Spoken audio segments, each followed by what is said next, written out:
मेरे प्रिय आत्मन, एक छोटी सी कहानी से मैं अपनी चर्चा शुरू करना चाहूंगा। एक राजमहल के द्वार पर बहुत भीड़ लगी हुई थी।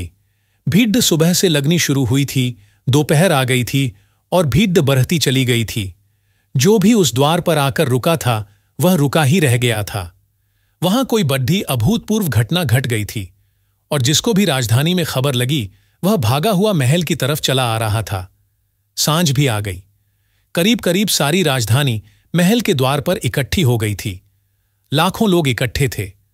उस द्वार पर सुबह सुबह एक भिक्षु आया था और उस भिक्षु ने राजा से कहा था, मुझे कुछ भिक्षा मिल सकेगी। राजा ने कहा था, कोई कमी नहीं है, तुम जो चाहो मांग लो। उस भिखारी ने एक बड़ी अजीब शर्त रखी। उसने कहा कि मैं भिक्षा तभी लेता हूं जब मुझे यह आश्वासन मिल जाए, यह वचन मिल जाए कि मेरा पूरा भिक्षा पात्र भर दिया जाएगा। मैं अधूरा भिक्षा पात्र लेकर नहीं जाऊंगा। तो यदि यह वचन देते हो कि मेरा पूरा भिक्षा पात्र भर देंगे तो मैं भिक्षा लूं, अन्यथा मैं किसी और द्वार पर चला जाऊं। ऐसा शर्त वाला भिखारी कभी देखा नहीं गया था और यह शर्त कोई इतनी बड़ी भी न थी कि राजा के द्वार से उसे लौटना पड़े। राजा हंसा और उसने कहा, तुमने मुझे क्या समझ रखा है? क्या मैं तुम्हारे इस छोटे से भिक्षा पात्र को न भर सकूंगा? शायद तुम सोचते हो कि मैं धन धान्य में कुछ कम हूं और एक भिखारी का भिक्षा पात्र भी न भर सकूंगा। उसने अपने वजीरों को कहा कि जाओ और अन्न के दानों से नहीं बल्कि हीरे मोतियों से इसके भिक्षा पात्र को भर दो। उसने कहा, शर्त मुझे स्वीकार है। राजा हंसा था यह कहकर, लेकिन भिखारी भी हंसा और उसने कहा, एक बार फिर सोच लें, क्योंकि न मालूम कितने लोगों ने यह शर्त स्वीकार की है और वे इसे पूरा नहीं कर पाए। राजा ने कहा, कैसी पागलपन की बातें करते हो? वजीर से कहा, समय मत खो, जाओ और उसके भिक्षा पात्र को बहुमूल्य पत्थरों से भर दो। वजीर बहुत से हीरे मोती लेकर आया। उस राजा के पास कोई कमी न थी हीरे मोतियों की। अकूत उसके खजाने थे और उस भिखारी के भिक्षा पात्र में डाले, लेकिन डालते ही भूल पता चल गई। भिक्षा पात्र में डाले गए मोती हीरे कहीं खो गए और पात्र खाली का खाली रहा। फिर और लाकर डाले गए, फिर और लाकर डाले गए और वे जो अकूत खजाने थे वे खाली होने लगे। सुबह की दोपहर आ गई, भिक्षा पात्र खाली का खाली रहा। राजा घबराया, कठिनाई खद्दी हो गई थी। वचन दिया था, लेकिन न मालूम कैसा था यह भिक्षा पात्र। सांझ हो गई। राजा भी अद्धा हुआ था कि भर देगा उसे, लेकिन राजा भी छोटा पड़ गया। भिक्षा पात्र बहुत बद्धा था, वह नहीं भरा, नहीं भरा और सांझ आखिर राजा को उस भिक्षु के पैरों पर गिर जाना पड़ा और माफी मांग लेनी पड़ी। उसने कहा कि मुझे माफ कर दें, भूल हो गई, लेकिन मैं यह पूछना चाहता हूं और यह उत्तर मिल जाएगा तो मैं समझूंगा कि मैं माफ कर दिया गया। यह भिक्षा पात्र क्या है? यह कोई जादू है? यह क्या है रहस्य? यह क्या है मिस्ट्री? छोटा सा पात्र है और भरता नहीं और मेरे खजाने खाली हो गए हैं। उस भिक्षु ने जो कहा, उसने कहा, न तो कोई जादू है और न कोई रहस्य।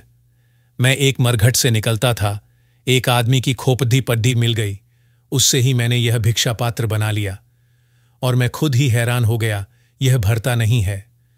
सच्ची बात यह है, आदमी की खोपड़ी कभी भी भरी नहीं है। उस राजमहल के द्वार पर यह जो घटना घटी थी, कोई रहस्य नहीं है इसमें, कोई मिस्ट्री नहीं है। हम सब जानते हैं कि हमारी खोपड़ी भरती नहीं है। मनुष्य का मन कुछ ऐसा बना है कि भरता नहीं है और मनुष्य को मन के भरने की जो दौड़ है वही संसार है। और इस सत्य को जान लेना कि मनुष्य का मन भरता नहीं, धर्म की शुरुआत है, धर्म का प्रारंभ है। धर्म से मेरा कोई संबंध हिंदू और मुसलमान और ईसाई और जैन से नहीं है। ये धर्म हैं भी नहीं। अगर ये धर्म होते तो दुनिया धार्मिक हो गई होती।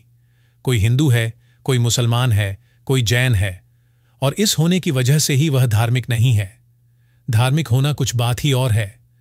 धार्मिक होना एक आंतरिक क्रांति है, एक रिवॉल्यूशन है जो चित्त में घटित हो जाती है। उसका कोई एफिलिएशन से, कोई ऑर्गेनाइजेशन से, कोई संगठन, किसी मंदिर और चर्च से कोई वास्ता नहीं है। धर्म का संबंध है मनुष्य के मन से। अगर कोई मंदिर है तो मनुष्य का मन है और अगर कहीं कोई सत्य और परमात्मा है तो वहीं खोजा जाना है। जो किन्हीं और मंदिरों में खोजते हैं वे भटक जाते हैं क्योंकि वे सब मंदिर बाहर होंगे, और बाहर के मंदिर और बाहर के मकानों में कोई फर्क नहीं। भीतर है कोई, और वह भीतर जो मंदिर है उसकी खोज उसी दिन शुरू होती है जिस दिन यह भ्रम टूट जाता है कि इस मन को भरने की दौड़ व्यर्थ है। यह दिखाई पर ढांच जाता है। जब तक हम इस मन को भरने की दौड़ में होते हैं तब तक न समय होता है और न फुर्सत होती है कि हम उसे खोजें जो भीतर है, क्योंकि मन की इस दौड़ को भरने के लिए हमें बाहर दौड़ना पड़ता है। भीतर जाने का अवकाश नहीं मिलता, समय नहीं मिलता, सुविधा नहीं मिलती। मन को भरना है तो बाहर दौड़ना पड़ता है, और परमात्मा को जानना है तो भीतर जो बाहर दौड़ रहा है वह भीतर नहीं देख पाए। इसमें कोई आश्चर्य नहीं।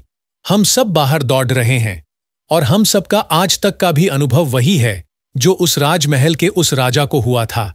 हम में से कौन कितना भर गया है?